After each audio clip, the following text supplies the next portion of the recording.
So someone they're in recovery now, and Hmm. they are starting to really open their eyes to their experience through their life.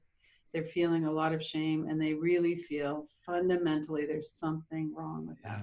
Yeah, yeah, So could yeah, you address that? yeah, yeah. This is the one that I care the most about. In fact, my eyes tear up with you asking the question, Lynn. I just feel so deeply about this line right here. I'll tell you what I experienced, and I learned this within Refuge Recovery. It's not exclusive to that. And you and Scott have really effective, deeply worked out means for accessing um, the healing of what we're talking about here in terms of shame. I was introduced very early on within Refuge Recovery to Buddhist forgiveness practice. And I, simply put, you take any situation, it kind of parallels making amends in the 12-step programs, except for me, it was much more full-bodied. And so I did both. I worked through the 12 steps and I included in that this forgiveness practice. And so I started practicing this a little over 5 years ago, very early in recovery. This is when I was abstinent now, so I was clear of mind.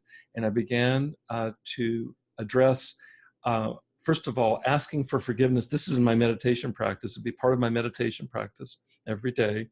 I would address, if I've wronged you, Lynn, I would ask for you for anything that I've done to you or not done for you, anything I've said to you or said against you, anything I've even thought about you or thought against you.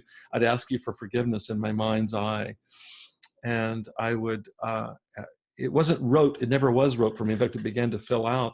I would try to imagine what it felt like to you. Let's say it's something I did to you. I try to imagine what it felt like to you and hold that as I'm asking for your forgiveness. So it's not some kind of cheap drive-by forgiveness. It's really, I really see what I've done, and it's very painful for me to have done this to you, and to ask for your forgiveness. And then in the forgiveness practice, you turn it around, and then I have to think of anything that you've done to me or said to me or even thought about me. Sometimes I have to just imagine it. But if I know you well, we will have stepped on each other's toes inevitably. And I extend the same process to you, which is I have to, first of all, imagine what it felt like for you to say that to me, let's say. And I have Hmm. to feel that in my body. This is all very slow and embodied. And then I have to imagine how you could have come to say that. And so I tried to imagine your interiority that would have informed your doing something that, if we're close to each other, wouldn't typify your behavior towards me. And so I can imagine why you might have said that.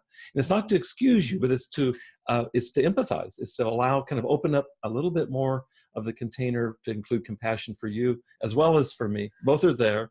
And then I extend forgiveness to you.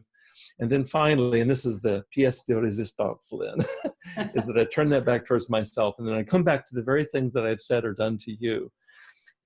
And again, imagining what it felt like to you. And then I imagine why I could have done that, why I could have said that to you. And then I ask that I forgive myself. Go to KillibyCenter.com, Radical Recovery Summit, for access to the interviews. You can watch them free online for 48 hours after they air, or you could purchase an all-access pass. KillibyCenter.com.